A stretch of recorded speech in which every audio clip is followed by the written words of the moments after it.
Hi guys, in this video I'm going to be discussing the key points from the Etherchannel Negotiations Protocol LACP lab that I did. So in that video there wasn't actually any lab questions, it was more questions, theoretical questions, which just tested on the basic Etherchannel theory before getting into the reviewing of the configuration, checking of the configuration, and actually configuring the Etherchannel.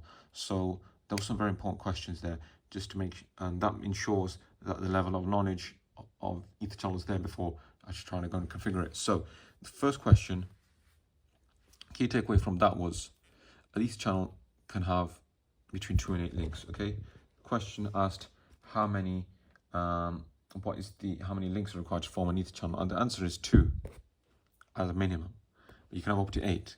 So between 2 and 8 is the answer. Question 2, LACP is defined in the IEEE 822.3 AD standard. That's very important to remember. Question 3 was asking which modes does LACP support, and listing factors that would determine which mode you would use. So LACP supports active and passive mode, okay? Whereas PAGP, that supports desirable and auto mode. Okay, so moving on to question 4, key takeaway from question 4 was that up to 8 ports can be active at a given time in an Etherchannel. Up to 8 more ports can be configured as hot standby ports. Okay, so we can have up to 8 active, up to 8 ports configured as hot standby ports. Okay, now how which port will become the hot standby if an active port fails? That's determined by the priority. Okay, the priority figure, which can be changed to influence the failure of order of the hot standby ports. The question 5 was asking, can more than one Etherchannel protocol be used in the same Etherchannel? So the answer is no. All ports on Etherchannel must be configured as LACP, all LACP or all PAGP.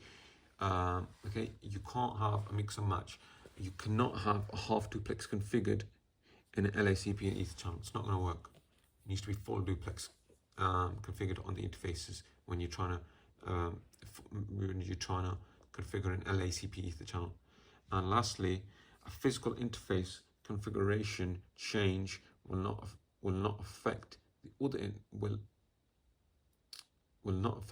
interfaces in the channel group or the port channel itself. However, what you could risk doing is that you unbundle the interfaces.